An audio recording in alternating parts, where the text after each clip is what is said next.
আগুন আবারও নাইমার গালে থাপ্পড় বসিয়ে দিল। নাইমা লম্বা শ্বাস টানল। মানসিক রোগীদের মতো ক্রূর হেসে বলল, নিরিতি বেশ করেছি। তোদের দুজনের এমন আলগা পিড়িতে আমার জাস্ট সহ্য হচ্ছিল। এখানে শুধু তোর কাছাকাছি থাকার জন্য আনছি। তোর বউয়ের ক্ষতি করার জন্যই এসেছি। তোর বউয়ের ক্ষতি করার চিন্তা আরো আগে মাথায় এসেছিল, সুযোগ পাচ্ছিলাম না। এখানে এসে তকে ছিলাম। এখন তোর বউকে একা পাবো। দূরত্ব বজায় রেখে এতদিন তোদের উপর নজর রাখছিলাম। ফাইনালি একটা সুযোগ হাতে পেয়েছিলাম। বাট এই ইডিয়েট রাকিব এসে সব প্ল্যান দেখতে দিল।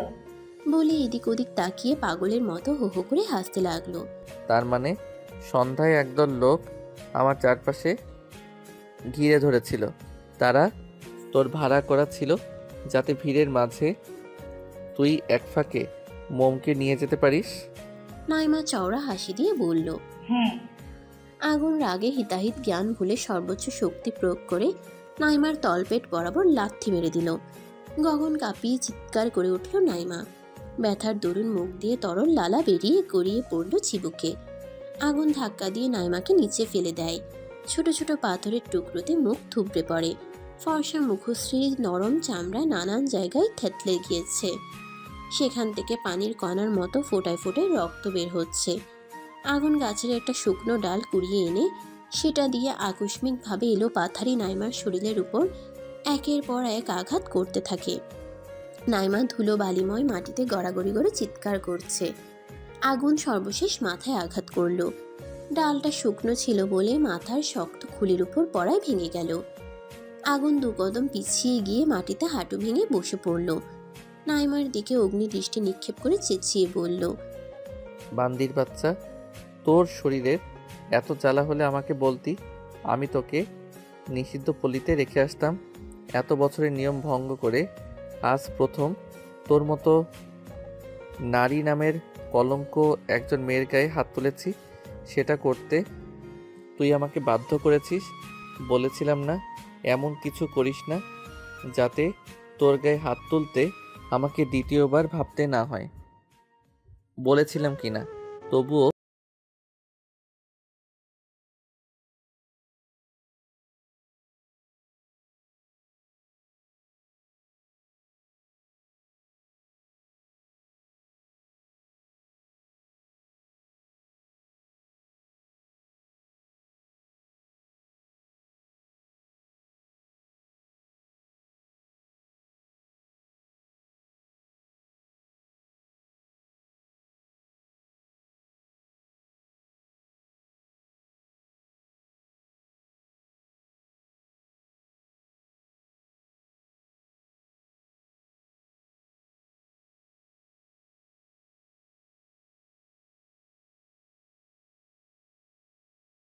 তোর লাশ লুকাবো যেন কাকপক্ষী তোর লাশ ঠুকরে খাওয়ার জন্য খুঁজে না পাই। পুলিশের ভয় আমি পাই না। তোকে খুনের দায়ে আমাকে জেলে যেতে হলে যাব। এ পর্যন্ত বাবার টাকায় কখনো ফুটানি মারিনি। তবে এখন যদি বাবার টাকায় নিজেকে বাঁচানোর জন্য তোর মৃত্যু ধামাচাপা দিতে হয়, দরকার হলে তাই দিব। আর তুই ভালো করেই জানিস আমার বাবার সেই ক্ষমতা আছে। আগুনের দীপ্তিশীল ধমকিতে নাইমার আত্মা কেঁপে ওঠে। আগুন উঠে দাঁড়ায়। রাগে শরীর থরথর করে কাঁপছে। চোখ দুটো অস্বাভাবিক লাল হয়ে রয়েছে। মুখটা হিংস্র জন্তুর ন্যায় দেখাচ্ছে। এই বুঝি শিকার পেলে আক্রমণ করবে। এর আগে কখনো আগুনের এমন রূপ দেখেনি নাইমা। কাপা গলায় অনুরোধের স্বরে বলল, আমাকে যেতে দে আগুন। আমি এমন কাজ আর কখনো করব না। আমাকে মারিস না। সেই সুযোগ তোকে দিলে তো মনে পড়ছে নাই মা? আমার বাচ্চা বউটাও তোকে আকতি ভরা মন নিয়ে আর্জি জানিয়েছিল তাকে ছেড়ে দেওয়ার জন্য। তুই দিয়েছিলি? দিসনি। তাহলে আমি তোকে মুক্তি দিব সেটা আশা করিস কিভাবে? বলেই আগুন শব্দ করে হেসে ফেলল, যাকে বলে দমফাটা হাসি। আগুন সচরাচর শব্দ করে হাসে না। হাসলেও সবসময় মুচকে হাসি দেয়। নাইমা শুষ্ক ঢোক গিলল। রাতের বেলায় নিস্তব্ধতা বিরাজমান জায়গায় আগুনের হাসিটা কেমন ভুতুড়ে শোনাচ্ছে। সুদূরে নেড়ি কুকুরের দল হাঁক ছেড়ে ডাকছে। গা ছমছম করে উঠল নাইমার। আগুন আস্তে আস্তে হেঁটে নাইমার নিকট এগিয়ে আসে। নাইমা এক হাতে পেট চেপে অন্য হাতে মাটিতে ভর দিয়ে উঠে দাঁড়ায়। ক্রন্দনরত হতবিহবল রক্তাক্ত মুখে অসহায় চোখে আগুনের দিকে চেয়ে ছোট কদমে পেছাতে লাগলো। পেছাতে পেছাতে একটা বড়সড় গাছের সাথে পিঠ ঠেকে গেল। আগুন বলিষ্ঠ হাতে গাছের সাথে মাথা লাগিয়ে নাইমার গলা চেপে ধরে কণ্ঠনালীর উপর শক্তপোক্ত চাপ পড়ায়। চোখ দুটো যেন কোঠর ছেড়ে বেরিয়ে আসবে এক্ষুনি। ইতোমধ্যে নাইমার জিহবা কিঞ্চিত বেরিয়ে এসেছে। সমান তালে মুখ দিয়ে লালা গড়িয়ে পড়ছে। পা নাড়াতে পারছে না, কারণ আগুন জুতো দিয়ে 2 পা পিষে ধরেছে। শুধু হাত দুটো আঁচড়াচ্ছে। নাইমা প্রাণ পাখি চাই চাই। সেই মুহূর্তে রাফি এসে আগুনকে পেছন থেকে জড়িয়ে ধরে নাইমার থেকে ছাড়ানোর চেষ্টা করছে।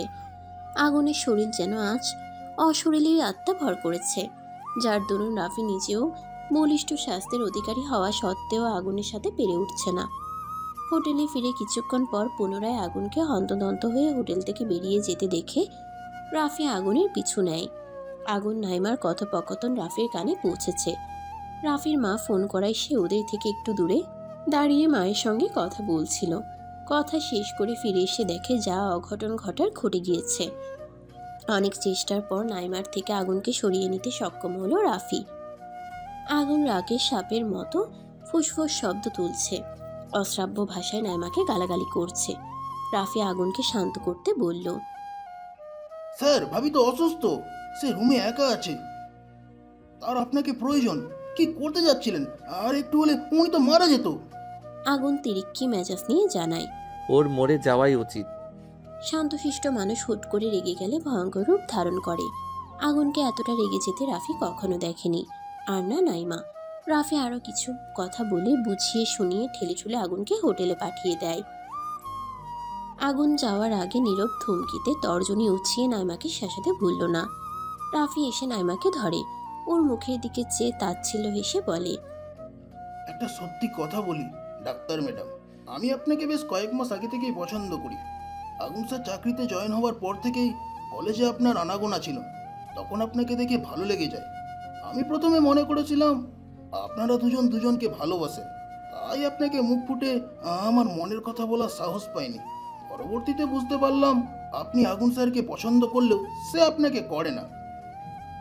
আর আজকে যা নিজের চোখে দেখেছি, যতটুকু নিজ কানে শুনতে পেলাম, এতে একটা ব্যাপার ক্লিয়ার, আগুন স্যারের জীবনে আপনার কোনো অস্তিত্বই নেই। শুধু বন্ধু ছিলেন আপনি তার। হয়তো আজকের ঘটনার পর সেটাও রইলেন না। নাইমা চোখ ভর্তি পানি নিয়ে পিটপিটিয়ে চাইল। রাফি মুচকি হেসে পুনরায় বলল, আপনার আজকের কাজের জন্য আমার মনে আপনার জন্য যে সম্মান ছিল সেটা নিমিষেই ধূলিসাৎ হয়ে গিয়েছে। ওই ছোট্ট মেয়েটাকে আপনি মারতে চাচ্ছিলেন। যাকে যাকে আপনি আমার প্রথম অনুভূতি, যা আমি চাইলেও কখনো ভুলতে পারবো না। তবে আমি মনে প্রাণে চাইবো আপনার মতো টক্সিক টাইপের মেয়ে যেন কারো জীবন সঙ্গী না হয়, কারো ভাগ্যে যাতে আপনার মতো মেয়ে না জুটে। কাউকে ভালোবাসা অন্যায় না, ভালোবেসে পাগলামো করাটা ভুল না, কিন্তু একতরফা ভালোবেসে রাগের বশে কারো ক্ষতি করা চরম অন্যায়। ভুল মানুষকে ভালোবেসে পাগলামো করা বোকামি ছাড়া আর কিছুই না। যা হয়েছে ভুলে যান। কাল নতুন সূর্য ওঠার সাথে সাথে নিজের জীবনটাও নতুনভাবে গুছিয়ে নিন। জীবন কারো জন্য থেমে থাকে না। আশা করি আপনি পারবেন নিজেকে সামলে নিতে। হোটেলের দরজা খুলে ভেতরে প্রবেশ করলো আগুন। দরজা লক করে হাতে থাকা প্যাকেট বিছানার পাশে ছোট্ট টেবিলে রেখে পুরো রুমে নজর বুলালো। থেমে থেমে নাক টানা শব্দে সেদিকে ঘুরে চাইল। মোম ফ্লোরে পা ছড়িয়ে খাটের কোণার সাথে হেলান দিয়ে বসে আছে। দরজা খোলার শব্দে ঘাড় ঘুরিয়ে এদিকে তাকায় মোম। আগুনকে এক পলক দেখে মুখ ফিরিয়ে নিল। একদম কথা বলবে না লোকটার সাথে, খারাপ লোক, মোমকে ব্যথা দিয়েছে। আগুন নিঃশব্দে এগিয়ে এসে টুপ করে কোলে তুলে নিল। মোম হকচকিয়ে যায়। পড়ে যাওয়ার ভয়ে নড়বড়ে পেলব 2 হাতে গলা জড়িয়ে ধরে। আগুনের দিকে চেয়ে অভিমানে পুনরায় মুখ ঘুরিয়ে নিল। আগুন আস্তে ধীরে মোমকে বিছানায় বসিয়ে দিল। প্যাকেটটা হাতে নিয়ে ভেতর থেকে প্রাথমিক চিকিৎসার টুকটাক জিনিসপত্র বের করলো। আসার সময় ফার্মেসির দোকান থেকে নিয়ে এসেছিল। গম্ভীর মুখে চুপ করে তুলার সাহায্যে শুকিয়ে যাওয়া রক্ত পানি দিয়ে মুছে নিল। ক্ষত স্থানে অ্যান্টিসেপটিক লাগিয়ে কপালে ব্যান্ডেজ করে দিল। থুতনি পায়ের পাতাতে ব্যথানাশক মলম লাগিয়ে দেয়। এটা কি হচ্ছে? লোকটা চুপ করে আছে কেন? কড়া কথা কেন শোনাচ্ছে না? ধমক কেন দিচ্ছে না? এতক্ষণে তো ধমকে ধমকে মোমের শরীরে কাঁপন ধরিয়ে দেওয়ার কথা। মোম ভেবেছিল কুমড়োটার সাথে কথা বলবে না। এখন এই কুমড়ো মার্কা লোকই ওকে পাতা দিচ্ছে না। এটা তো ঘোর অন্যায়। মোমের ঠোঁটে রক্ত মুছছে সে। কাটা জায়গায় পানি লাগাই জনন অনুভব হলো। মোম মুখ কুচকে জানায়, জ্বলছে। আগুন ঝুঁকে আসে, ঠোঁট দুটো গোল করে ফু দিচ্ছে। মোম চোখ বন্ধ করে ফেলল। গলাতে আলতো করে অ্যান্টিসেপটিক লাগিয়ে দিল। ফর্সা চামড়া কেমন কালশিটে দাগ বসে গিয়েছে। চিকিৎসার কার্যক্রম সম্পূর্ণ করে মোমের পেছনে এসে দাঁড়ায়। লম্বা চুল এলোমেলো হয়ে আছে, চিরুনি দিয়ে আঁচড়ালো না। হাতের আঙ্গুল চালিয়ে আলতো করে গুছিয়ে দিয়ে খোপা বেঁধে দিল। চিরুনি দিয়ে আঁচড়ালে চুলে টান পড়বে, তখন মাথায় ব্যথা পেতে পারে। খোপার বয়স 1 মিনিটও হতে পারল না, তার আগেই খুলে গেল। মোমের হাসি পেল। অধর ছড়িয়ে হাসতে না পারলেও অধর চেপে মিটিমিটি হাসল। আগুন প্রকুচকে তাকায়। মোম তুরন্ত মুখভঙ্গি স্বাভাবিক করে ফেলে। আগুন ব্যাগ হাতড়িয়ে ছোট্ট একটা হেয়ারব্যান্ড পেল, সেটা দিয়ে কোনো রকম ঝুঁটি বেঁধে দিল। রুটি ছিঁড়ে মোমের মুখের সামনে ধরল। মোম মৃদুস্বরে বলে, গলা ব্যথা করছে, ঢোক গিলতে কষ্ট হচ্ছে, এগুলো খেতে পারবো না। আগুন উঠে দাঁড়ায়, ফটাফট বাইরে চলে যায়। কিছুক্ষণ পর হাতে স্যুপের বাটি নিয়ে ফিরে আসে। গরম গরম স্যুপ চামচ দিয়ে তুলে ফু দিয়ে ঠান্ডা করে মোমের ঠোঁটের সম্মুখে তুলে ধরে। মোম ঠোঁট ফাঁকা করে খেতে চেয়েও থেমে গেল। আপনি খাবেন না? আগুন উত্তর দিল না। মোম তেরা কণ্ঠে স্বল্প আওয়াজে বলল, আপনি না খেলে আমিও খাবো না। স্যুপের বাটিতে নজর রেখে গমগমে গলায় আগুন বলে, চুপচাপ খেয়ে নাও, খেয়ে ওষুধ খেতে হবে। কথা না শুনলে রুম থেকে বেরিয়ে যাব। মোম পাল্টা কিছু বলতে পারল না, চুপ করে খেয়ে নিল। বালিশ ঠিক করে মোমকে শুয়ে দিল। মাথায় আলতো করে হাত বুলিয়ে দিতেই মোমের চোখে তন্দ্রা লেগে গেল। সোনারগাঁওয়ের নিস্তব্ধ রাত। আকাশে তারারা জলজল করছে। প্রকৃতিতে মৃদু মন্দ বাতাস বইছে। রাস্তায় জন মানুষের তেমন দেখা নেই। বেশ কিছু গাড়ি এখনো চলাচল করছে। আগুন বারান্দা থেকে রুমে চলে আসে। রুমের লাইট বন্ধ। খোলা জানালা দিয়ে বাইরে থেকে আলো এসে রুমটা অল্প আলোকিত করে তুলেছে। মোম গভীর ঘুমে আচ্ছন্ন। আগুন এসে মোমের উপর আছোয়া হলো। আপাত মস্তক পর্যবেক্ষণ করলো। আচমকা মোমের কপালে কপাল ঠেকিয়ে ঢুকরে কেঁদে উঠল। আবেগ সমেত বলে উঠল, I am really sorry to say my কোমল মতি। আমি তোমাকে প্রোটেক্ট করতে ব্যর্থ হয়েছি, প্রয়োজনে পাশে থেকে সাপোর্ট করতে পারিনি। Please forgive me. আগুন বুঝদার হওয়ার পর থেকে শেষবার মায়ের অসুস্থতায় সকলের দৃষ্টির আড়ালে লুকিয়ে কেঁদেছিল। এত বছর পর আবার আজকে কাঁদছে। কান্নার কোনো শব্দ নেই, অথচ নীরবে নিভৃতে অশ্রু বিসর্জন দিচ্ছে। আগুনের চোখের নোনতা পানি মোমের ভ্রুর উপর পড়ে, সেখান থেকে গড়িয়ে চোখে পড়ছে। মোমের তন্দ্রা ছুটে যায় কারো ফোপানোর শব্দে। আবছা আলোতে আগুনের ক্রন্দনরত মুখশ্রী খুব ভালোভাবেই দেখতে পারছে মোম। ফ্যাল ফ্যাল করে চেয়ে থাকলো কিয়ৎকাল। পর মুহূর্তেই আগুনের পিঠে এক হাত রেখে শব্দ করে কেঁদে ওঠে। আগুন তড়িৎ গতিতে মাথা উঠায়, গালে হাত দিয়ে উদ্বিগ্নতা সমেত জানতে চাইল, ব্যথা করছে, যন্ত্রণা হচ্ছে, কোথায় কষ্ট হচ্ছে বলো আমায়। আগুনের হাত টেনে মোম বুকের বাম পাশে রেখে জানালো, এখানে কষ্ট হচ্ছে, এবার বলুন আপনি কাঁদছিলেন কেন? আগুন থমথমে খায়। এদিক ওদিক নজর ঘুরিয়ে রাশভারী কণ্ঠে বলল, কোথায় কাঁদছি? কাঁদবো কেন? কাঁদার কি আছে? অদ্ভুত। মোম হাত বাড়িয়ে আগুনের চোখ ছুঁয়ে দেয়। আগুনের চোখের নোনা পানি মোমের আঙ্গুলে লেগে গেল। মোম মুচকি হাসে। আগুন সরে যেতে চায়, মোম আটকে দিল। আগুনের দুগালে হাত রেখে লাজ লজ্জা ভুলে তার কপালে খসখসে ঠোঁট ধারা দৃঢ় চুম্বন করলো। আগুন চোখ বুঝে ফেলে। ভারিক্ষী নিঃশ্বাস ছেড়ে মোম বলে, ভালোবাসি। আগুন প্রতিউত্তর করতে পারল না। হুট করেই টেনে ধরলো মোমের শুষ্ক ঠোঁট জোড়া। পাগলের মতো ছুঁয়ে যাচ্ছে, যেন কত সময় ধরে তৃষ্ণার্ত ছিল সে। কাটা স্থানে আগুনের ঠোঁটের ঘর্ষণে ব্যথা পেলেও মোম টু শব্দ করল না, সহ্য করে নিল। ঠোঁট ছেড়ে লম্বা শ্বাস টেনে আগুন ধীরে ধীরে শান্ত হলো। বালিশে শুয়ে পড়ল। মোম আগুনের বুকে মাথা রাখতে চায়, কিন্তু আগুন দিল না। গম্ভীর কণ্ঠে বলল, ব্যথা পাবে, বালিশে শুয়ে পড়ো। মোম জেদ দেখিয়ে মৃদু স্বরে বলে, পাবো না ব্যথা, বুকেই ঘুমাবো। আবার তেরামি করছো? হ্যাঁ করছি তো। আগুন দীর্ঘশ্বাস ছাড়ল, কোনো প্রতিক্রিয়া দেখালো না। মোম নিমিষেই প্রশস্ত বুকে লেপ্টে শুয়ে পড়ল। পরপরই চোখ মুখ কুঁচকে ফেলল। বুকের সাথে থুতনি কপাল লাগায় ব্যথা করছে, বরং বালিশে শটান হয়ে শুলে ব্যথা পেত না। মোম এই ক্ষুদ্র ব্যথাকে পাত্তা দিল না। মোম জানে আগুন তখন ওর জন্যই কাঁদছিল। লোকটা মুখে স্বীকার না করলেও মোম বুঝতে পারে সে তাকে কতটা ভালোবাসে। মৃদু হেসে আগুনকে শক্ত করে জড়িয়ে ধরে চোখ বন্ধ করলো। রাতের ঘুটঘুটে আধার সরে গিয়ে সকালটা ধীরে ধীরে জাগ্রত হয় তার রোজকার নিয়মে। ভোর পাখিরা মিষ্টি সুরে কলকলিয়ে গান গাইতে শুরু করে তখন। এই ভোর পাখিদের মতো ধরিত্রীর বুকে এক চঞ্চল কিশোরী সকাল সকাল উঠে চিৎকার চেঁচামেচি শুরু করে দিয়েছে। আগুন তড়িঘড়ি করে দৌড়ে আসে। সে ব্রেকফাস্ট আনতে নিচে গিয়েছিল। মোমের চিৎকারে ব্রেকফাস্ট না নিয়েই মাঝপথে থেকে ছুটে আসে, উত্তেজিত কণ্ঠে শুধায়। কি হয়েছে, চিৎকার করছো কেন? শরীরের কোনো অংশে ব্যথা করছে কি? মোম কটমট করে জিজ্ঞেস করলো। আমার গায়ের পোশাক পাল্টেছে কি? গায়ে তো অন্য জামা ছিল।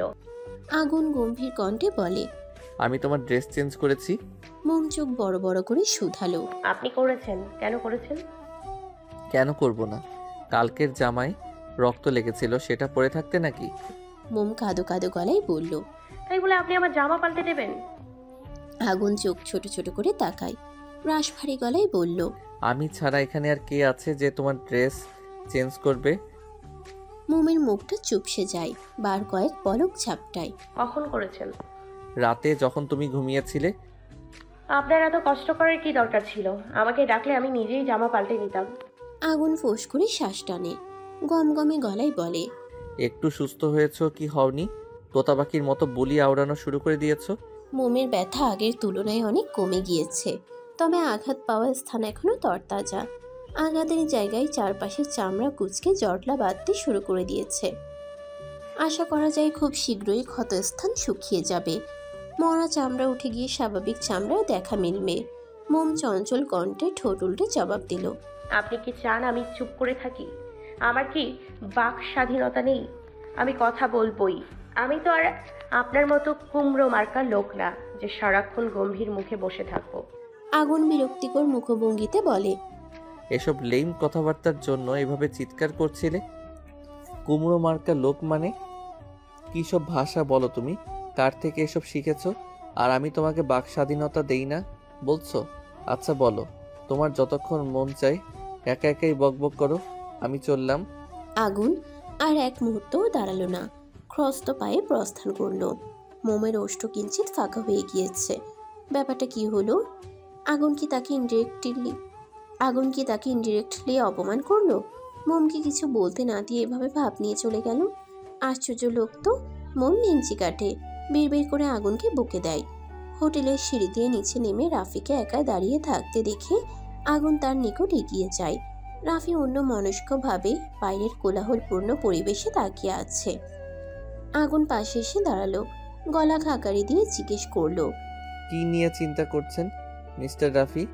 রাফির ধ্যান ভাঙে, চক্ষুদয় দৃষ্টি ঘুরিয়ে সরাসরি নজর রাখলো আগুনের আদলে। আগুন ভ্রুকুচকে চেয়ে আছে। রাফি স্মিত হেসে জানালো। কিছু নিয়ে চিন্তা করছিলাম না। আবির শারীরিক অবস্থা কেমন? আগের থেকে বেটার। একটা কথা বলবো? দ্বিধাবোধ করছেন কেন, বলে ফেলুন। কালকে আপনাকে দেখে আমি ছেলে হয়ে ভয় পেয়ে গিয়েছিলাম। আল্লাহ, কি রাগ আপনার! ডাক্তার ম্যাডামকে ভালোই শাস্তি দিয়েছেন। বেচারি মরতে মরতে বেঁচে গিয়েছে। আগুন ভরাট কণ্ঠে বলে। নাইমার ব্যাপারে আমি কিছু শুনতে চাই না। আপনি যদি এই ঘটনাটা ভুলে যান এবং কারোর সাথে এই ঘটনার কথা শেয়ারিং না করেন তাহলে খুশি হতাম। হ্যাঁ অবশ্যই, আমি কারো সাথে শেয়ার করব না। আপনি নিশ্চিন্তে থাকতে পারেন। হ্যাঁ, সবাই ব্রেকফাস্ট করে ফেলেছে? জি, আমি এখনো ব্রেকফাস্ট করিনি। চলুন ব্রেকফাস্ট করে নিবেন। রাফি অধর কোণে মৃদু হাসি ঝুলিয়ে জানায়। খেতে ইচ্ছে করছে না, আপনি খেয়ে আসুন, যান। As your wish. আগুন চলে আসার জন্য পা বাড়ায়, কয়েক কদম এগিয়ে গিয়ে থেমে যায়। পিছন ঘুরে আবার রাফির পাশে এসে দাঁড়ায়। রাফি প্রশ্নসূচক দৃষ্টিতে তাকায়। আগুন সহসা রাফিকে জড়িয়ে ধরল, পিঠ চাপড়ে সন্তুষ্টি হেসে বলল। Thanks Mister Rafi, I am really grateful to you. Rafi অবাক হয়ে জানতে চাইল, কৃতজ্ঞতা জানানোর কারণ? আগুন ছড়ে আসে, গভীর দৃষ্টিতে রাফির দিকে চাই, তপ্ত শ্বাস ছাড়ে। আপনি সময় মতো না আসলে কালকে আমার ওয়াইফের ভালো মন্দ কিছু হয়ে যেতে পারতো। I know that. এই ছোট্ট থ্যাঙ্কসটা যথেষ্ট নয়, বাট তবু থ্যাঙ্কস এ লট। রাফি ঠোঁট এলিয়ে হাসলো, উৎফুল্ল চিত্তে বলে, ইটস মাই প্লেজার স্যার। একজন মানুষ হিসেবে আমার যা মনে হয়েছে সেটা করেছি। ভাবি আমার ছোট বোনের মতো। তাছাড়া ভাবির জায়গায় অন্য কোনো মেয়ে থাকলেও আমি তাকেও হেল্প করতাম। ধন্যবাদ দেওয়ার কোনো দরকার নেই স্যার। আসছি, মোমকে ব্রেকফাস্ট করিয়ে মেডিসিন খাওয়াতে হবে। রাফি মাথা ঝাঁকালো, আগুন চলে যায়। রাফি দীর্ঘশ্বাস ছাড়লো, প্যান্টের পকেটে হাত গুজে আকাশে সাদা মেঘের দিকে দৃষ্টি রাখে।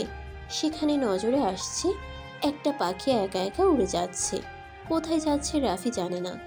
আচ্ছা, পাখিটা কি শুরু থেকেই নিঃসঙ্গ, নাকি কেউ ছিল তার সাথে? মাঝপথে এসে পাখিটাকে একা রেখে চলে গিয়েছে কি? হ্যাঁ অথবা না, উত্তর নেই রাফির কাছে।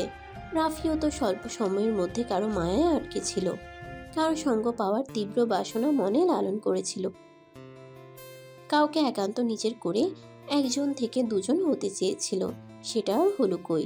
পাখির মতো সেও উন্মুক্ত ভ্রূপৃষ্ঠে একা একা ঘুরে বেড়াচ্ছে। কাল নাইমার শারীরিক অবস্থা দেখে বুকের গহীনে এক চাপা কষ্ট অনুভব করছিল। যতই করা কথা শোনাক না কেন, সত্যি এটাই, রাফি এখনো নাইমাকে ভালোবাসে। ফার্স্ট ফিলিংস ফার্স্ট লাভ বলে কথা, এত সহজে ভুলে যাওয়া যায় নাকি? কাল আত্মরা নাইমাকে নিয়ে গিয়ে কাছাকাছি একটা হসপিটালে ট্রিটমেন্ট করিয়েছিল রাফি। নাইমার থেকে ফোন নাম্বার কালেক্ট করে নাইমার বাবাকে ফোন করে নাইমার অসুস্থতার কথা জানায়। কিভাবে আহত হয়েছে সে কথা বলেনি, শুধু বলেছে নাইমা অনেক অসুস্থ। রাফি নাইমাকে বাসে উঠিয়ে দিবে, আর নাইমার বাবা যেন তাকে রিসিভ করতে চলে আসে। ট্রিটমেন্ট করিয়ে নাইমাকে বাসে তুলে দিয়ে রাফি হাসি মুখে বিদায় জানায়। অতঃপর হোটেলে ফিরে আসে। আগামীকাল সকালবেলা সকলে ঢাকায় ফিরে যাওয়ার উদ্দেশ্যে রওনা হবে। সোনারগাঁওয়ে কাটানোর শুধু আজকের সময়টুকুন হাতে আছে, তাই যে যার মতো ঘুরতে বেরিয়ে গিয়েছে। যদিও সবাই ঘুরতে বের হয়নি, কয়েকজন দম্পতি আর সিঙ্গেল কয়েকজন গিয়েছে, বাকিরা হোটেলে আছে। সময়টা এখন বিকেলের মধ্যভাগ। সূর্য পশ্চিম দিকে হেলে পড়েছে, গরমের প্রখরতা কমে এসেছে। এমন একটি গোধূলি বেলায় যখন দিন কেটে যায় এবং রাত আসে, তখন প্রকৃতির মধ্যে এক অদ্ভুত শান্তি বিরাজ করে। আমাদের মনে তখন নতুন দিনের প্রত্যাশা জাগে। এই সময়টিতে জীবন যেন নতুন করে সজীব হয়ে ওঠে এবং প্রাকৃতিক সৌন্দর্য আমাদের মনে একটি গভীর অনুভূতির সৃষ্টি করে। রাত থেকে মোম হোটেলের রুমে রয়েছে, একবারের জন্যও বের হয়নি। হবে কি করে, সে তো অসুস্থ। আর আগুন তাকে এই অবস্থায় বের হতে দিলে তো? যা যা প্রয়োজন আগুন সব এনে দিয়েছে। একবার বারান্দায় গিয়ে বসে থাকে, একবার রুমে আসে, তো একবার বিছানায় শুয়ে থাকে। এভাবে এই পর্যন্ত সময়টা পার করেছে, কিন্তু এখন বাইরে যেতে ইচ্ছে করছে। কতক্ষণই বা রুমে ভালো লাগে। আগুন বিছানায় আতশোয়া হয়ে ফোন টিপছে, ভ্রুযুগল কুচকানো, নিচের ঠোঁট কামড়ে এক মনে কিছু দেখছে। মোম এসে আগুনের মাথার পাশে দাঁড়ায়। এতক্ষণ বারান্দায় দাঁড়িয়েছিল, হাত নাড়িয়ে আগুনের অ্যাটেনশন পাওয়ার চেষ্টা করছে। আগুন চোখ তুলে তাকালো না, নিজের মতো ফোন দেখায় ব্যস্ত। মোম কণ্ঠ খাদে এনে গলা দিয়ে করে শব্দ তুলল, লাভ হলো না। আগুন একবারও ফিরে তাকায়নি। এবার মোমের রাগ হলো। এমন তো নয় যে আগুন কানে কম শোনে বা তার চোখে সমস্যা, তাহলে মোমের দিকে নজর দিচ্ছে না কেন?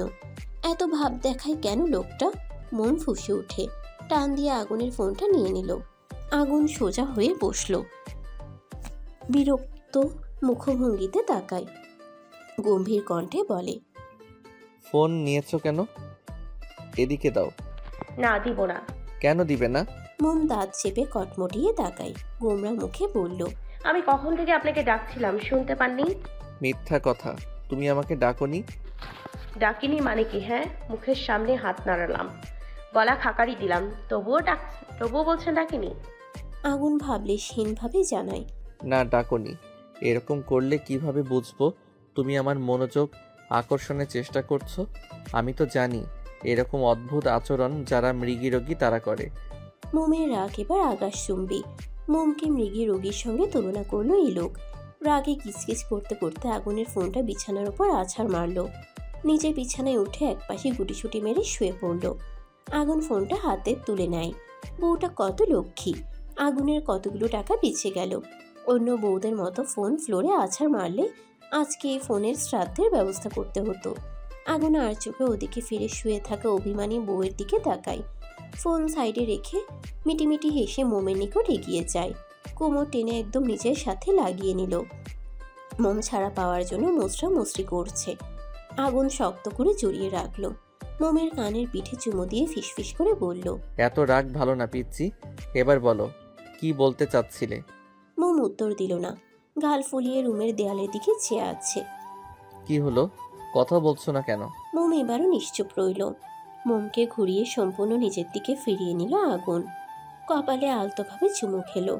আদুরে গলায় জিজ্ঞেস করলো, বলতে বলেছি না, এরপর আমি রেগে গেলে সেটা তোমার জন্য খুব একটা ভালো হবে না। মোম মুখ কালো করে তিরিক্ষি মেজাজ নিয়ে বলে, তখন তো শুনতে চাচ্ছিলেন না, তাহলে এখন জানতে চাচ্ছেন কেন? তখন শুনতে চাইনি, এখন তো চাচ্ছি। এবার বলো। বাইরে নিয়ে চলুন, রুমে থাকতে ভালো লাগছে না, দম বন্ধ বন্ধ লাগছে। কোথায় যেতে চাও? আপনি যেখানে নিয়ে যাবেন। কিছুক্ষণ প্রকৃতির হৃদয় জোড়ানো হাওয়া গায়ে মাখতে চাই। গলা ব্যথা এখনো আছে? অল্প। ঠিক আছে, ওঠো। আগুন মোমকে নিয়ে উঠে দাঁড়ায়। ওড়না টেনে সুন্দর করে মোমের মাথায় ঘোমটা দিয়ে দেয়। 2 ঘোমটা দেয় যাতে গলা ভালোভাবে ঢেকে নেওয়া যায়। মোমের চোখে চোখ রেখে শান্ত কণ্ঠে আগুন বলে উঠল, মোম, তোমার সাথে ঘটা কালকের ঘটনা বাড়িতে কাউকে জানিও না প্লিজ। বাবা শুনলে ঝামেলা করবে। এমনিতেই আমার সাথে তার খামোখা মনোমালিন্য আছে, মাও আমাকে কথা শোনাবে। তোমার খেয়াল রাখতে পারিনি কেন সেটা নিয়ে তারা জানতে পারলে তোমার বাবা মাকে ব্যাপারটা জানাবে, তখন তোমার বাবা মা কষ্ট পাবে। বলবো না। আগুন কিঞ্চিত মুচকে আসলো। মোমের গালে ঠোঁট ডুবিয়ে চুমু খেলো। নাকে নাক ঘষে কোলে তুলে নিল। দরজা খুলে সিঁড়ি দিয়ে হাঁটা ধরলো। মোম হতভম্ব হয়ে গেল। আগুনের টি শার্ট খামচে ধরে অবাক হয়ে চেয়ে রইল। তড়িৎ বেগে মৃদু আওয়াজে চেঁচিয়ে বলল, কোলে নিয়েছেন কেন? নামান বলছি। আগুন হাঁটতে হাঁটতে জবাব দিল, তুমি কি এখন পায়ে জুতো পরতে পারবে? পারবে, তবে এক পায়ে। অন্য পায়ের পাতার উপরে চামড়াতে ক্ষত তো এখনো শুকায়নি। জুতার বেল্ট লাগলে সেটার ঘর্ষণে টান ধরা চামড়া উঠে গিয়ে নতুনভাবে ক্ষত সৃষ্টি হতে পারে। আর জুতো ছাড়া খালি পায়ে হাঁটলে পায়ের তালুতে পাথরের ছোট খণ্ড অথবা রাস্তার কাচের টুকরো ঢুকে আবার ব্যথা পাবে। আমি তো রাস্তায় যাব না। নিচে তো যাবে। তো এখানে কিছু আছে নাকি? থাকতেই পারে, অবিশ্বাসের কিছু নেই। আমি তোমাকে নিয়ে আর কোনো রিস্ক নিতে পারবো না। মোম অসহায় মুখভঙ্গিতে বলল, নিচে আপনার স্যারেরা থাকতে পারে, তারা কি ভাববেন বলুন তো? দয়া করে নামিয়ে দিন। নামিয়ে দিব, তবে নিচে গিয়ে। আমার কথাটা শুনুন। মাই কোমলমতি, ডোন্ট বি এক্সাইটেড। আমি এতটা ম্যানারলেস মানুষ না যে প্রিন্সিপাল এবং সিনিয়র স্যারদের সামনে বউকে কোলে করে রাখবো। তাহলে নামিয়ে দিচ্ছেন না কেন? দিব তো। ওই দেখো কয়েকজন স্যার টেবিলে বসে আড্ডা দিচ্ছে, ওনাদের থেকে কিছুটা দূরে নামিয়ে দিব। তখন হেঁটে যেও। তুমি পায়ে ব্যথা না পেলে আশেপাশে আরেকটু ভালোভাবে ঘুরিয়ে নিয়ে আসতাম। মোম তাকিয়ে দেখল ওদের থেকে অনেকটা দূরে মাঠের মতো একটা জায়গায় স্যাররা বসে আছেন। সেখানে কিছু সংখ্যক টবের মধ্যে ফুল গাছ লাগানো, কয়েকটাতে ফুল ফুটে আছে। জায়গাটাতে অনেকটা স্নিগ্ধতা ছড়িয়ে রয়েছে। বিকেলের সময় বলে দেখতে চমৎকার লাগছে। মোমের মন পুলকিত হলো। খুশিতে দন্তপাটি বের করে হালকা হাসলো। কাঁধে রাখা হাত উঠিয়ে আগুনের গলা পিছিয়ে ধরল। পলক্ষীনভাবে চেয়ে রইল আগুনের গম্ভীর হয়ে থাকা মুখশ্রীতে। কপালটা অল্প কুঁচকে আছে, গভীর চোখ দুটো ভাসা ভাসা, কিঞ্চিত উঁচু গোলগাল নাকটা কত সুন্দর। নাকে বিন্দু বিন্দু ঘামের ক্ষুদ্র ফোঁটা দেখা যাচ্ছে। ঠোঁট দুটো যেন আর্ট করা। চাপ দাড়ি যুক্ত ফর্সা মুখশ্রীতে গোলাপি অধর জোড়া দারুণ মানিয়েছে। লোকটার গা থেকে সবসময় মিষ্টি একটা ঘ্রাণ নাসারন্ধ্রে আসে, যেটা মোমকে মাতাল করে দেয়। মোমের মাস্টার মশাই একটু বেশি সুন্দর, ফর্সা বলে নয়, মুখের গঠনটাই সুন্দর। মোম কি কখনো ভেবেছিল এই মানুষটা তার স্বামী হবে? কখনো কি মনে হয়েছিল তার বরটা দেখতে এতটা মিষ্টি টাইপের হবে? লোকটা কত যত্নশীল, কত ভাবে ওর জন্য। মোম তো ভাগ্যবান, সেজন্য এই কুমড়ো মার্কা লোকটাকে স্বামী হিসেবে পেয়েছে। মোম স্বস্তির নিঃশ্বাস ছাড়ল, ঠোঁট ছড়িয়ে এক ভেসে হাসল। মুখটা এগিয়ে হুট করে আগুনের খোঁচা খোঁচা দাড়িযুক্ত গালে টুপ করে চুমু খেল। সহসা আগুনের চলমান পা থেমে যায়। হতবিহ্বল লক্ষ্মীপট ফ্যাল করে চেয়ে থাকলো মোমের দ্বিধাহীন মুখে। বিস্ময়ে চোখ দুটো বড় বড় হয়ে গেল, ঠোঁট জোড়া আপনা আপনি কিঞ্চিত ফাঁকা হয়ে যায়। মোমের কোনো ভাবান্তর হলো না, তার মুখবিবর স্বাভাবিক। ঠোঁট উল্টে বলল, দাঁড়িয়ে পড়ছেন কেন? চলুন। জিভধারা ঠোঁট বেজায় আগুন। অবাক হয়ে জানতে চাইল, তুমি আমাকে চুমু দিয়েছো সত্যি? মন লজ্জা পেল, আবেগের বশে দিয়ে ফেলেছিল। তখন এত কিছু ভাবেনি। এখন কি উত্তর দিবে মোম? চোখ মুখ খিচে বন্ধ করে আগুনের গলায় মুখ লুকিয়ে চুপ করে রইল। এদিকে আগুনের বক্ষতলে প্রেমের ঢেউ হানা দিয়েছে। পিঞ্জরে উতাল পাতাল শুরু হয়ে গিয়েছে। মোমের কাঁধে মুখ দিয়ে শক্ত করে কামড় বসালো। মোম ঠোঁট চেপে মৃদু ব্যথাতুর আওয়াজ তুলল। আগুন পাত্তা দিল না, নিরেট স্বরে হুমকি স্বরূপ হিসিয়ে জানালো, কাজটা তুমি ঠিক করনি। আমার বুকে আগুন জ্বালিয়ে মুখ লুকিয়ে বসে আছো। বাইরে আছি, নয়তো এর জবাব এক্ষুনি ফিরিয়ে দিতাম। টেনশন করো না, এর শোধ আমি নিবই। জাস্ট ওয়েট অ্যান্ড সি মাই কোমলমতি। ট্যুরের মেয়াদ ফুরিয়ে এসেছে। সময়ের প্রহর গুনতে গুনতে দোতলা বিশিষ্ট বাস গাড়িটি ঢাকায় পৌঁছে গিয়েছে। ভোর ভোর সকলে রওনা দিয়েছিল, তারপরও ঘড়ির কাঁটা প্রায় বিকেলের কাছাকাছি এসে ঠেকেছে। বাসটি কালো রঙের ঘূর্ণায়মান চার চাকা ঘুরিয়ে ঘুরিয়ে কলেজের গেট পেরিয়ে কলেজের মাঠের মাঝখানে এসে থামলো। একে একে সবাই বাস থেকে নেমে যে যার মতো নিজেদের আপন নিরে ফেরার উদ্দেশ্যে চলে গেল। আগুন মোমকে নিয়ে নিজস্ব ফ্ল্যাটে এসেছে। মিনা বলেছিলেন ট্যুর থেকে ফিরে আসার পর তাদের সাথে দেখা করে আসতে। তবে এখনও বাড়িতে গেলে মোমের অসুস্থতা দেখে নানান রকমের কথা জিজ্ঞেস করবে। রাশেদিন ধারালো কথার সম্মুখীন হতে হবে। যদিও মোম আগের তুলনায় অনেক সুস্থ, ব্যথা নেই বললেই চলে, কিন্তু আঘাতের চিহ্নগুলো এখনও সুস্পষ্ট। মোমকে দেখে তারা দিশেহারা হয়ে পড়বেন। তার থেকে বরং কিছুদিন যাক, তখনও বাড়িতে যাওয়া হবে। আর কিছু একটা বুঝিয়ে মোমের আঘাতের চিহ্নগুলোর কথা জানানো যাবে। এইসব চিন্তা করে আগুনও বাড়িতে যায়নি। এমনকি প্রিন্সিপাল স্যারকে আসার সময় আগুন বলে এসেছে সে কয়েকদিন সঠিক সময়ে কলেজে যেতে পারবে না। ক্লাস সে নেবে, তবে বে টাইমে নিতে হতে পারে, কারণ মোম অসুস্থ। প্রিন্সিপাল মোমের কপালের ক্ষতটা দেখিয়েছিলেন। আগুন জানিয়েছে রাস্তায় পড়ে গিয়ে আঘাত পেয়েছে। আগুন অযথা ক্লাস ফাঁকি দেওয়ার মতো মানুষ না, সেজন্য প্রিন্সিপাল সম্মতি প্রকাশ করেছেন। বাসায় এসে মোম ফ্রেশ না হয়েই ড্রয়িং রুমের সোফায় শুয়ে পড়ল। আগুন ফ্রেশ হতে চলে গিয়েছে, একবারে গোসল করে বেরিয়েছে। টি শার্ট ট্রাউজার পরিধান করে তোয়ালি দিয়ে ভেজা চুল মুছতে মুছতে ড্রয়িং রুমে আসে। মোমকে শুয়ে থাকতে দেখে ভ্রুকুচকে ফেলল। কাছে গিয়ে ঝুঁকে মোমের কপালে হাত রাখল। তাপমাত্রা ঠিকঠাক। কালে হাত রেখে মৃদুস্বরে ডেকে ওঠে, মোম, শরীর খারাপ লাগছে? মোম পিটপিট করে চক্ষুদ্বয় পুরোপুরি খুলে তাকায়। মুখশ্রীতে ক্লান্তি লেপ্টে রয়েছে। আগে ফ্রেশ হয়ে নাও, পরে শুয়ে থেকো। এখন উঠতে ইচ্ছে করছে না।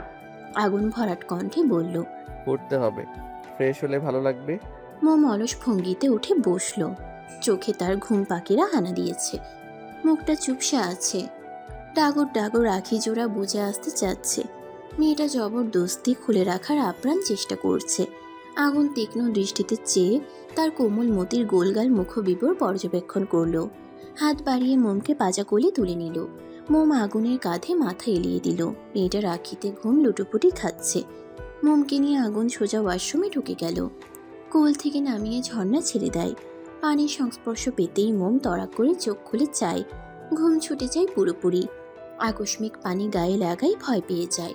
সহসা একটু দূরে দাঁড়িয়ে থাকা আগুনকে জড়িয়ে ধরে। ঠান্ডা পানি বলে শরীর কেঁপে কেঁপে উঠছে।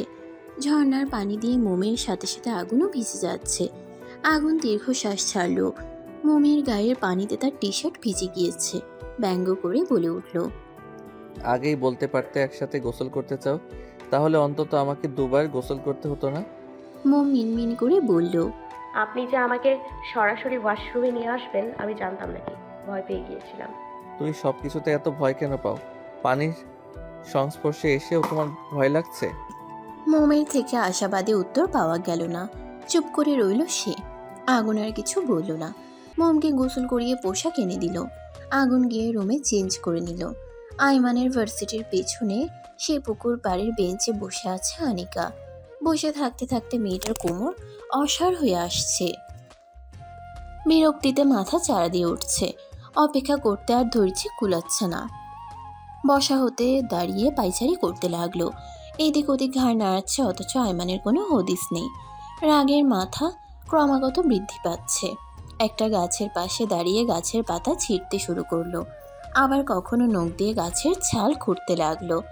ঢাকা শহরের রাস্তার মাঝে মাঝে কিছু গাছের সারি দেখা যায়, যদিও শহরের গাছপালার সংখ্যা নগণ্য। তবে এই অল্প গাছগুলোই শহরের যান্ত্রিক জীবনে খানিকটা প্রশান্তি দেয়। গাছের পাতাগুলো হালকা বাতাসে খেলে যায়, আর সেই সাথে সারিবদ্ধভাবে দাঁড়িয়ে থাকা গাছগুলো যেন শহরের কোলাহলের মধ্যে শান্তির মুহূর্ত প্রতীক। আইমান আরও কিছুক্ষণ পর আসলো।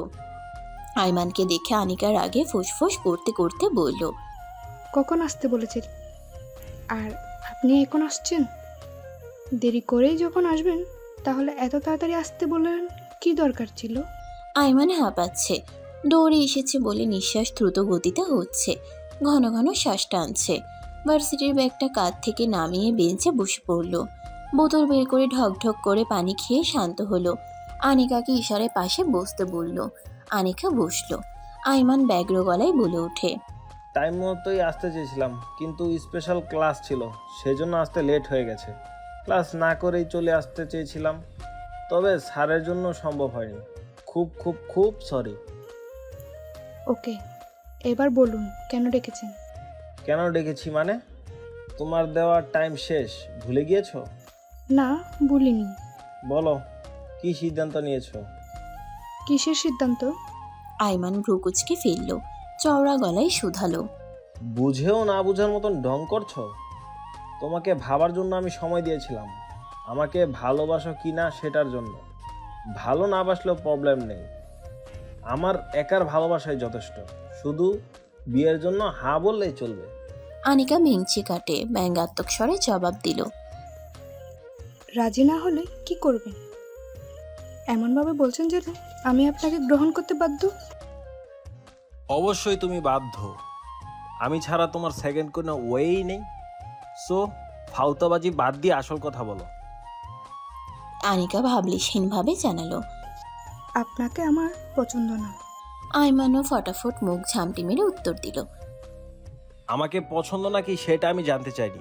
তোমার ফাইনাল এক্সামের আগে আমাদের এঙ্গেজমেন্ট হবে, তার জন্য তুমি প্রস্তুত কিনা সেটা বলো। আনিকা হতভম্ব হয়ে গেল।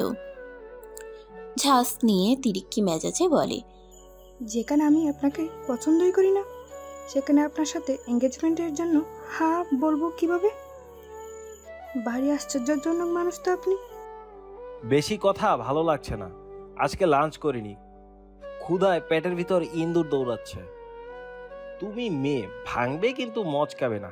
আমি জানি তুমিও আমাকে পছন্দ করে ফেলেছ, আর এখন অ্যাটিটিউড দেখিয়ে মুখ ফুলিয়ে তেজ ফুটিয়ে অস্বীকার করছো। আনিকা গা ছাড়া ভাবে অন্যদিকে চেয়ে বলে, আমার বয়ে গেছে আপনাকে পছন্দ করতে। আনিকার কোমর পেঁচিয়ে এক ঝটকায় কাছে টেনে নিল আইমান। একদম কাছে, যতটা কাছে গেলে দুজন ভিন্ন লিঙ্গের মানুষের গাত্রে গাত্রে স্বল্প বাসনা স্থূল কায়ার জন্ম নেয়। দুজনের শ্বাস প্রশ্বাস একে অপরের মুখে আছড়ে পড়ে। আনিকার নাকের সাথে আইমানের নাক লেগে আছে, তার কপালে কপাল লেগে আছে। চারজোড়া পিবর ঠোঁট মাত্র অল্প একটু দূরে। আইমানের সুগভীর স্পষ্ট প্রকাশ্যযোগ্য অক্ষিপট আনিকার কাজল কালো অক্ষিপটে নিবদ্ধ। আনিকার তনুমন কেঁপে ওঠা আইমানের ছোঁয়ায়। শরীর বরফ খণ্ডের মতো জমে গিয়েছে, নয়তো আনিকা শরীর নাড়াতে পারছে না কেন। বুকের মধ্যে ধকধকানো তবলা বাজছে, হাত পা থরথর করে কাঁপছে, মাথা ঝিমঝিম করছে। আনিকার কাঁপাকাঁপিকে প্রাধান্য দিল না আইমান। এভাবে থেকেই হিসিয়ে বলল, পছন্দ করো কি না সেটা তো আমার একটা ছোট্ট কলে তোমার এখানে ছুটে আসতে প্রমাণিত হয়েছে। তুমি চাইলে আমার কল ইগনোর করতে পারতে, ভার্সিটির পুকুর পাড়ে একা একা এসে বসে থাকারও প্রয়োজন ছিল না। তুমি ভীষণ স্মার্ট মেয়ে। আমার কোনো খারাপ উদ্দেশ্যও থাকতে পারে, যতই হোক পুরুষ মানুষ। তোমার মনে আমাকে নিয়ে এইসব চিন্তা বিরাজমান হতে পারত, তবে হয়নি, কারণ তোমার মন জানে আমি ওরকম টাইপের ছেলেই নই। তুমি বাইরে প্রকাশ করো তুমি আমার কথা কাজে বিরক্ত, কিন্তু সত্যি বাণী হলো তুমি সবসময় আমার সকল কথা মনোযোগ সহিত স্মরণ করো, আমার দৃষ্টির অগোচরে মিষ্টি হাসো। তবে তুমি হয়তো জানো না, তোমার ওই শ্যামলাটে মুখের হাসি আয়মানের নজর এড়ায়নি। আমি সত্যি বুঝতে পারিনি কিভাবে তোমার মায়ে আটকে গিয়েছি। মায়া শব্দটা বড্ড খারাপ। একবার কারো মায়ায় আটকালে তাকে ছাড়া কিছুই ভাবতে ইচ্ছা করে না। আনিকা এতক্ষণ চোখ বন্ধ করেছিল। আইমানের কথার সমাপ্তি হতেই আস্তে আস্তে চোখ মেলে চায়। আইমান এখনও ওর দিকে একরাশ মুগ্ধতা সমেত চেয়ে আছে। আইমানের গভীর চাউনিতে দৃষ্টি রেখেই আলগোছে কোমর থেকে হাতটা ছাড়িয়ে নিল। উঠে দাঁড়িয়ে আইমানের থেকে দূরত্ব বজায় রাখল। মুখে কোনো কথা ফুটল না। বার কয়েক জোরে জোরে শ্বাস টানল। আইমানও দাঁড়িয়ে পড়ল। স্ল্যাশ সরে পুনরায় জিজ্ঞেস করল, উত্তর দিচ্ছ না কেন আনিকা? কিছু তো বলো। নিজেকে সামলে আনিকা তীক্ষ্ণ দৃষ্টি নিক্ষেপ করে শান্ত কণ্ঠে বলল, আপনি ভীষণ চালাক। কার সাথে চালাকি করেছি? আপনি সবার আগে আমার বাবাকে হাত করেছেন, তাকে ইমোশনাল কত শত কথাবার্তা বলে বশ করেছেন, এরপর আমাকে পটানোর মেশন শুরু করেছেন। চমৎকার। আমি জানতাম তুমি তোমার বাবার কথা অনেক মানো, তার কথা তুমি ফেলতে পারবে না, তাই ভাবলাম হবু শ্বশুর মশাইকে আগে পটানো যাক। তবে তোমার বাবাকে আমার মনে যেসব কথা বলেছি সেগুলো সত্যি ছিল। ওই দিন আপনার সাথে বাবার কথোপকথন সব শুনেছিলাম। আপনি আমার উপর রাগ দেখিয়ে না খেয়ে চলে গিয়েছিলেন। আইমানের মুখভঙ্গি স্বাভাবিক। আনিকা ভেবেছিল আইমান অবাক হবে। এরকম কিছুই হলো না। বারিকি নিঃশ্বাস ছেড়ে আইমান বলে, তুমি দরজার বাইরে চোরের মতো দাঁড়িয়ে আমাদের কথা শুনেছিলে, সেটা আমি জানি। আনিকা চক্ষুদ্বয় বড় বড় করে তাকায়। অবাক হয়ে প্রশ্ন করল, কিভাবে? আইমান ঠোঁট বাঁকিয়ে হাসল। কণ্ঠ খাদে এনে উৎফুল্লতা নিয়ে জানায়, দরজার বাইরে তোমার ওন্নার এক অংশ দেখা যাচ্ছিল। আনিকা আর কিছু বলল না। দুজনের মধ্যে পিনপিন নীরবতা বিরাজ করছে। পুকুরের টলমলে পানিতে নজর বুলিয়ে আনিকা বলে, সন্ধ্যা হয়ে আসছে, বাড়িতে ফিরতে হবে। বাবা চিন্তা করবেন। আনিকা, হেয়ালি ভালো লাগছে না। তোমার বাবা আমাকে মেনে নিয়েছে, এখন তুমি বললে আমরা ফ্যামিলি নিয়ে তোমাদের বাড়িতে যাব। পরে বলবো।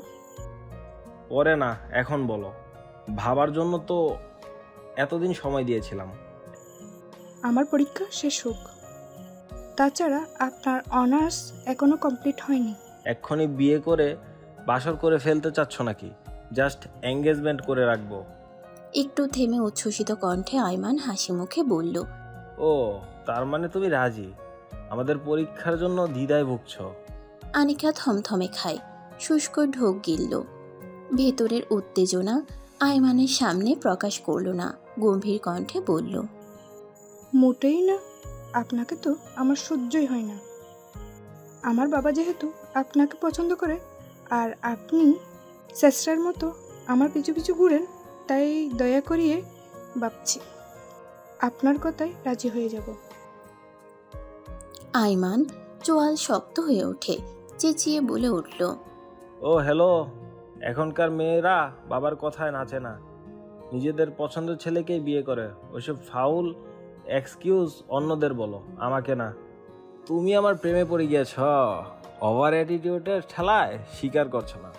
কথা ঘোরাতে প্রসঙ্গ পাল্টে আনিকা বলল, চলুন বাড়ি ফিরে যাক। আইমান দুকদম এগিয়ে আনিকার কাছে আসে। মুখোমুখি দাঁড়িয়ে নিরেট স্বরে বলে, বাড়িতে তো যাবই, তবে মনে রেখো এই সপ্তাহের মধ্যে ফ্যামিলি নিয়ে তোমাদের বাড়িতে আসছি। এত তাড়াতাড়ি?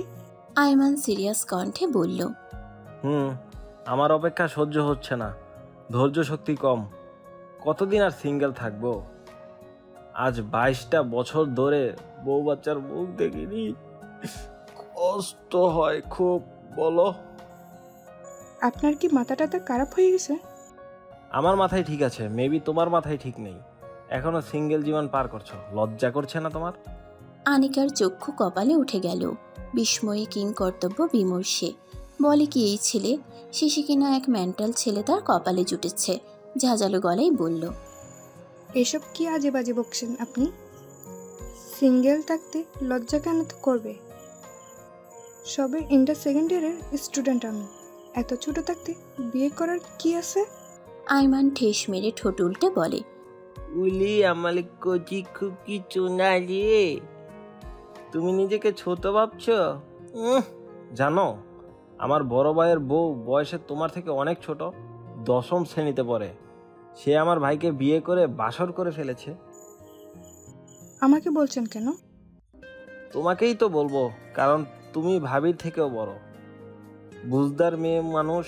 পর মুহূর্তেই নাক টানার মতো অভিনয় করে কাঁদো কাঁদো গলায় বলল, যেদিন আমার ভাইয়ের বাসরের ব্যবস্থা করে নিজের রুমে এসেছিলাম, সেদিন তোমাকে কত মিস করেছি।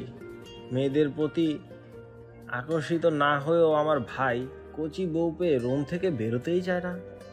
মনে হয় প্রতিদিন বাসর করবে। পরপর 2 দিন ভাইকে সকালে গোসল করতে দেখেছি। যদিও কলেজে গেলে সকালে গোসল করে, বাট ভাবিকে বেজা চুল মুছে বারান্দায় দড়ির মধ্যে তোয়ালি মেলতে দেখেছি। তার মানে ব্যাপারটা কি দাঁড়ালো? নিশ্চয়ই প্রতি রাতে ফুটবল খেলা। ইয়া আল্লাহ মাবুদ, ছি, চুপ করুন বজ্জাত ছেলে। নিজের বড় ভাই ভাবিদের দিকে এভাবে নজর বোলাতে লজ্জা করে না? ও হ্যাঁ, আমিও তো ভুলেই গেলাম, আপনি একটা নির্লজ্জ।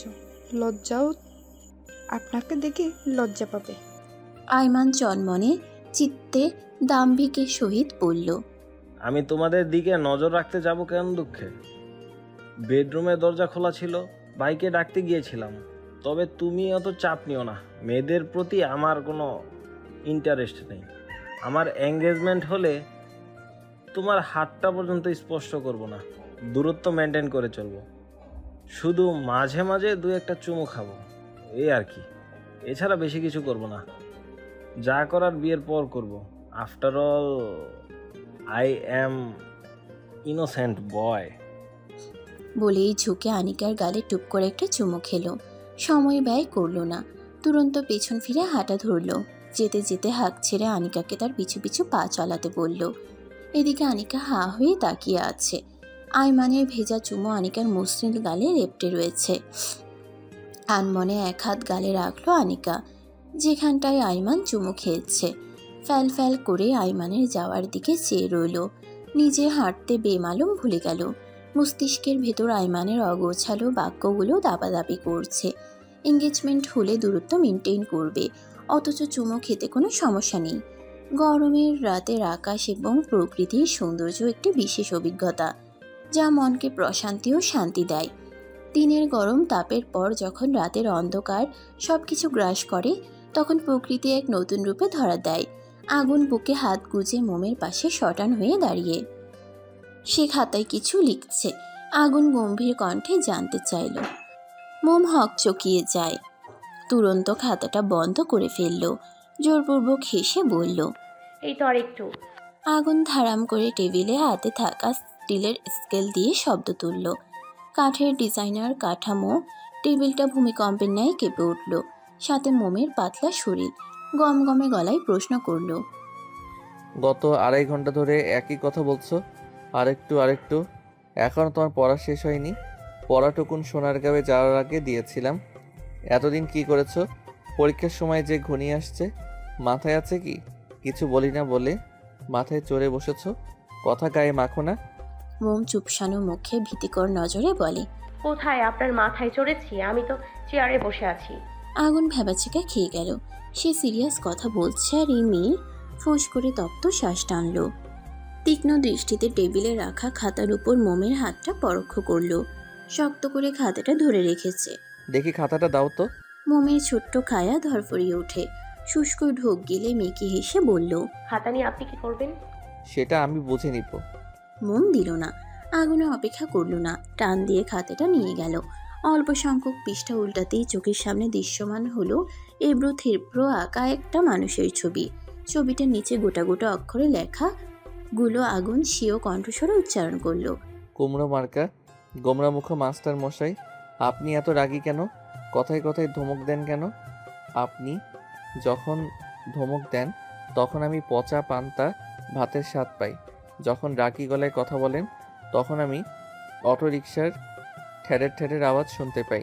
যখন শাসন করেন তখন আমি তিতা করলার গন্ধ পাই, যা তিতা হলেও স্বাস্থ্যকর। যখন আমার যত্ন করেন তখন আমি বাবা মায়ের ছায়া দেখতে পাই। যখন আপনি আদর করেন তখন। লাস্টের লাইনের বাক্য অসম্পূর্ণ। মনোযোগ সহকারে পুরো লেখাটা পড়ল আগুন। ভ্রুকুচকে সুগভীর চাউনিতে তাকালো মোমের দিকে। মোম সহসা জিভ কাটলো, চোখ খিচে বন্ধ করে রাখলো। লজ্জায় হাঁসফাঁস লাগছে। মোমের কর্ণ গোছরে ভেসে আসলো আগুনের ভরাট কণ্ঠস্বর। তুমি পড়া রেখে খাতার মধ্যে এসব হাবিজাবি লিখছিলে? তোমার সাহস দেখে আমি রীতিমতো হতবিহ্বল হয়ে যাচ্ছি। মোম চোখ খুলে ভয়ে ভয়ে উঠে দাঁড়ায়। মাথা নিচু করে আচমকা ফুঁপিয়ে কেঁদে উঠল। এতে আগুনের ভাবান্তরের কোনো পরিবর্তন লক্ষ্য করা গেল না, বরং মুখ বিবরে ফুটে উঠল বিরক্তিকর ভাব। আর কিছু পারো আর না পারো, ফ্যাচ ফ্যাচ করে কান্নাকাটি করতে ভালোই পারো। একদম কান্না করবে না। কান্না করার মতো কিছু হয়েছে? প্রশ্ন করেছি, উত্তর দিবে। মোম কোনো টু শব্দ করল না, এক মনে কেঁদেই চলেছে। ঘন পাপড়িযুক্ত নয়ন জোড়া চোখের জলে ভিজে জুবুথুবু হয়ে রয়েছে। নাকটা লাল হয়ে গিয়েছে। ঠোঁট ফুলিয়ে কাঁদছে তো কাঁদছেই। কান্নার তোপে রক্তজবা ঠোঁট দুটো তিত্তির করে কাঁপছে। সেদিকে নজর পড়তেই আগুনের ঘোর লেগে যাচ্ছে। আজকে নিজের কামুকতা অগ্রাহ্য করে গম্ভীর কণ্ঠে বলল, কি পেয়েছোটা কি তুমি? এভাবে কেঁদে কেঁদে নিষ্পাপ মুখশ্রী বানিয়ে ফেললে আমি বারবার গলে যাব? এরকম কিছু ভেবে থাকলে সেটা তোমার ভুল ধারণা। মোম নাক টেনে ভাঙা গলায় বলে। খাবো, ক্ষুধা পেয়েছে। আগুন অবিশ্বাস্য নিষ্প্রভ চোখে চেয়ে থাকলো। এতক্ষণ ধরে কাকে কি বললো? তেজি গলায় বলে ওঠে, খেতে হবে না, এক রাত না খেলে কিছু হবে না। আজকে পড়া না দিয়ে খাওয়া ঘুম কোনোটাই করতে পারবে না। মোম গাল ফুলিয়ে মাথা নিচু করে দাঁড়িয়ে রইল। ও পড়াটা সম্পূর্ণ পারে, তবে আগুন জিজ্ঞেস করলে সঠিক উত্তর দিতে পারে না। আগুন প্রশ্ন করে ঘুরিয়ে পেঁচিয়ে যার দরুন সব উত্তর কেমন গুলিয়ে যায়। আগুন লম্বা শ্বাস টানে, মোমের চোখের পানি মুছে দেয়, কপালে গাঢ় করে ঠোঁট ছুঁয়ে দিল। বুকের মধ্যে জড়িয়ে ধরে শান্ত কণ্ঠে বলল, এখনো তোমার অর্ধেক সিলেবাস কমপ্লিট হয়নি। কত পড়া বাকি রয়েছে জানো? একদিন পড়বে, 10 দিন পড়বে না, এমন করলে হবে? নিয়মিত পড়াশোনা করতে হবে, তবেই না ভালো রেজাল্ট আশা করা যাবে। আমি পড়েছি তো, কিন্তু আপনি পড়া ধরলে কেন যেন বলতে পারি না। কেন পারো না? সেটা তো আমিও বুঝতে পারি না। খাতার মধ্যে ওইসব লিখে সময় নষ্ট করেছো কেন? আর লিখবো না। মনে থাকবে? থাকবে। আগুন বুক থেকে মোমকে সরিয়ে অঞ্জলি পুট মোমের মুখশ্রী তুলে নিল। চোখে চোখ রেখে অত্যন্ত শীতল গলায় বলল, আমি কি তোমাকে বকেছি নাকি মেরেছি? বলেছিলাম না অযাচিত কান্না আমার পছন্দ না, তাও তুমি কাঁদছো। এরকম কেন করো? মোম জবাব দিল না, এখনো মুখ গোমরা করে রেখেছে। আগুন মোমের নাকের ডগায় চুমু খেলো। হাত ধরে ডাইনিং টেবিলের দিকে যেতে যেতে মুচকি হেসে বিড়বিড় করে বলল, কেঁদে কেটে আমার রাগ পানি করতে ওস্তাদ ইনি। ট্রিক্সটা খারাপ না। আজ বৃহস্পতিবার। আগুন কলেজ থেকে দুপুরের আগে ফিরে এসেছে। বাসে এসে মোমকে নিয়ে নিজের আসল বাড়িতে চলে গিয়েছে। মিনা বারবার যাওয়ার জন্য তাগিদ দিয়েছেন। এতদিন যেতে পারেনি, সুযোগ ছিল না। মাঝখানে একদিন সাপ্তাহিক ছুটি পেয়েছে, তাই ভাবলো ও বাড়ি থেকে ঘুরে আসা যাক। মোম বেশ কিছুদিন ধরে যেতে চাচ্ছে। মেয়েটার সদ্য অসুস্থতা কাটিয়ে উঠেছে। আপনজনদের সাহচর্যে থাকলে ভালো লাগবে। আইমানের সাথে সামনাসামনি কথা বলা দরকার। ফোন করে আনিকার বিষয়ে জানিয়েছে আগুনকে। সব কিছুর কথা ভেবে আজ মোমকে নিয়ে বেরিয়ে পড়ল নিজ বাড়ির উদ্দেশ্যে। মোমকে পেয়ে সবাই খুশিতে ফেটে পড়ল যেন। কতদিন পর মেয়েটাকে দেখছে। বাসায় থাকলে সবসময় মিনার কাছাকাছি থাকে। এই যে এখানে এসেই মিনার সাথে এটা সেটা বলতে লাগলো। সোনার গাঁয়ে গিয়ে কি কি করেছে, কোথায় কোথায় ঘুরেছে, কত নতুন মানুষের সাথে পরিচিত হয়েছে। রাজ্যের সকল কথা বিশ্লেষণ করতে বসে গিয়েছে। মোমের মিষ্টি কণ্ঠে তোতা পাখির মতো বুলিগুলো মিনার মনকে পুলকিত করে। মেয়েটা খুব সহজ সরল, একাকিত্ব একদম পছন্দ করে না। মিনা ব্যস্ত থাকলে ময়ূরীর সাথে গল্পগুজব করতে থাকে। শ্বশুরের কণ্ঠে উদ্বিগ্নতামূলক বাক্য শুনতে পেয়ে মোম চমকে উঠল। রাশেদের কথায় মিনা ময়ূরীও দৃষ্টি তাক করল মোমের কপাল বরাবর। দুপুরের লাঞ্চ করে ড্রয়িং রুমে সবাই বসে আছে। আগুন নিজের রুমে যাওয়ার আগে আইমানকে ডেকে তার রুমে যেতে বলেছে। মিনা অস্থির গলায় জিজ্ঞেস করলেন, মোম, তোমার কপালে থেত লেগেছে কিভাবে? মোম স্মিত হেসে আমতা আমতা করে বলল, দেখে শুনে হাঁটতে পারো না নাকি? দেখছো কতটা আঘাত পেয়েছো? রাশেদ নরম কণ্ঠে বললেন, সাবধানে চলবেন, তাড়াহুড়ো করার দরকার নেই। ছোট্ট আঘাত পেয়েছে, বেকায়দায় পড়ে যদি বড় রকমের অ্যাক্সিডেন্ট হয়েছে তো তখন আমার বড় ছেলে বউ তুমি, আমার ঘরের লক্ষ্মী। তোমার ভালো মন্দ কিছু হলে এর দায়ভার আমার উপরে পড়বে। তোমার বাবা বলবেন আমরা তোমার খেয়াল রাখতে পারছি না, সেই জন্য নিজের স্বাস্থ্যের প্রতি যত্নশীল হও। মোম মিহি কণ্ঠে উত্তর দিল। জি বাবা। রাশেদ মিনা রেস্ট নিতে নিজের রুমে চলে গেলেন। ড্রয়িং রুমে রয়ে গিয়েছে মোম, ময়ূরী। গালে হাত দিয়ে টিভি দেখছে ময়ূরী। মোম রিমোট দিয়ে টিভি বন্ধ করে দিল। ময়ূরী প্রশ্নসূচক দৃষ্টিতে তাকায়। মোম অভিমানী গলায় বলে ওঠে, আমার সাথে কথা না বলে তুমি টিভি দেখছো, তাহলে এখানে এসে কি লাভ হলো যদি আমাকে কেউ গুরুত্বই না দেয়? ময়ূরী মুচকি হেসে মোমের গাল টেনে দিল। হাত বাড়িয়ে গলা জড়িয়ে ধরে বলল, কে বলেছে গুরুত্ব দেই না? আমার মিষ্টি বাবিটা তো আমার কাছে সবার আগে। মোম মুখ কালো করে বলে, কাছে আসলে ভালোবাসা দেখাও, দূরে থাকলে কি আমার কথা মনে পড়ে? অবশ্যই মনে পড়ে তোমার কথা। পড়াশোনার প্রচুর চাপ, সেজন্য এতদিন ফোন দিতে পারি না। মোম ঠোঁট উল্টে ধীর গলায় জানায়, পড়াশোনার কথা আর বলো না, মাস্টার মশাই এই পড়াশোনা নিয়ে যা প্যারা দেয়। ময়ূরী খিলখিল করে হেসে উঠল। অথরের হাসি বজায় রেখে বলল, ভাইয়ার কাছে পড়ো তুমি? হ্যাঁ। টিচার হিসাবে কেমন সে? ভীষণ বাজে। কি করছে আমার ভাই? পড়া না পারলেই শুধু বকে, কালকেও বকেছে। তুমি নিয়মিত পড়া দিবে, তাহলে আর বকবে না। আমি তো পড়ি, কিন্তু মাস্টার মশাই জিজ্ঞেস করলে কিছু বলতে পারি না। ঘুরিয়ে পেঁচিয়ে কী সব প্রশ্ন করে, আমার সব উত্তর মাথায় গুলিয়ে যায়। উনি পচা স্যার। ময়ূরী চকচকে দন্তপাটি বের করে শব্দ করে হেসে উঠল। আগুন বেডরুমের সোফায় পিছনের দিকে পিঠ ঠেকিয়ে হেলান দিয়ে বসে আছে। আয়মান গিয়ে ভাইয়ের পাশে বসলো। পাশে কারো উপস্থিতি টের পেয়ে আগুন মাথা তুলে তাকায়। আয়মানকে দেখে সোজা হয়ে বসে গম্ভীর কণ্ঠে জিজ্ঞেস করলো, বল, কি বলবি? আয়মান নড়েচড়ে উঠল। হালকা গলা পরিষ্কার করে মিহি কণ্ঠে বলে উঠল, ব্রো, আনিকা আমাকে মেনে নিয়েছে। আমি চাই তুমি আজকেই আব্বু আম্মুর সাথে কথা বলে এঙ্গেজমেন্টের কথাটা জানাও। ভালো হয় যদি এক্ষুনি বলো, তাহলে বিকালে আনিকাদের বাড়ি গিয়ে আমাদের এঙ্গেজমেন্টটা সেরে ফেলতে পারবো। এত তাড়াতাড়ি সম্ভব হবে কি করে? আজকে কথা বলে আজকে এঙ্গেজমেন্ট? আনিকার বাবার সাথেও তো কথা বলতে হবে নাকি? তুমি আব্বু আম্মুর সাথে কথা বলো, আমি আনিকার বাবার সাথে কথা বলে নিয়েছি। বেশি তাড়াহুড়ো করলে মেয়ের বাড়ির লোক যদি মনে করে তোর কোনো সমস্যা আছে? কে কি ভাবলো এতে কি যায় আসে? মাস্ট ইম্পর্ট্যান্ট পার্সন আনিকা ও তার বাবা সানাউল্লাহ, তারা বাদে বাকি কারো কথা শোনা যাবে কেন? আগুন ভাবলেশহীনভাবে বলল, আজকে পারবো না কারোর সাথে কথা বলতে, আগামীকাল ভেবে দেখব। আইমান লাফ দিয়ে দাঁড়িয়ে পড়ল। পা ভাঁজ করে আগুনের পায়ের কাছে ফ্লোরে বসে পড়ে হাত দুটো নিজের হাতের মুঠোয় নিয়ে অনুরোধের স্বরে বলে, ভাই এটা কেমন কথা? এরকম করো না প্লিজ। বহু কষ্টই তেরা মেয়েকে পড়িয়েছি। আমার সব আশা ভরসা শেষ করে যাওয়ার আগে কিছু করো please. Do something bro, please please please. আগুন চোখ ছোট ছোট করে তাকায়। ভ্রুক্ষে ভিনভাবে গমগমে আওয়াজে বলে, তোর কাছে কি ব্যাপারটা এতই সহজ মনে হচ্ছে?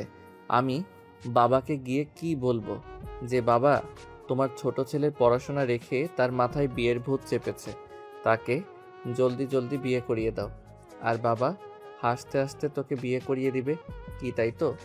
আইমান চুপসানো মুখে অসহায় মুখভঙ্গিতে বলল, বিয়ে পরে, আগে এঙ্গেজমেন্ট করিয়ে রাখতে চাই। তুমি বুঝিয়ে বললে আব্বু শুনবে। তুই নিজে গিয়ে বাবাকে বল। পাগল নাকি? আব্বুকে এসব কথা বলতে গিয়ে ওই ভর দুপুরে উত্তম মধ্যম খাওয়ার কোনো ইচ্ছা আমার নেই। যা বলার তুমি বলবে। আগুন আড়মোড়া ভেঙে বিছানায় বসে বলে, রাতে বলবো, এখন তুই যা। আইমান আবার এসে আগুনের পাশে বসলো। কণ্ঠ নিচুতে নিয়ে তিরিক্ষি মেজাজ সহিত বলল, আমার সাথে তুমি অন্যায় করছো। না না, শুধু অন্যায় না, রীতিমতো মহা অন্যায়। ভুলে যেও না, আমি কিন্তু তোমার বাসরের ব্যবস্থা করে দিয়েছিলাম। এইটুকু কৃতজ্ঞবোধ তোমার থাকা উচিত ভাইয়া। আগুন ভ্রু উঁচিয়ে চওড়া গলায় শুধালো, আমি তোকে বলেছিলাম আয় আমার বাসর ঘর সাজিয়ে দিয়ে যা। আইমানের টনক নড়ল। বুঝতে পারছে ভাইয়ের সাথে কড়াভাবে কথা বললে কাজের কাজ তো হবেই না, উল্টো চূড়ান্ত লোকসান হবে। নিষ্পাপ মুখশ্রী বানিয়ে অত্যন্ত নরম কণ্ঠে বলল,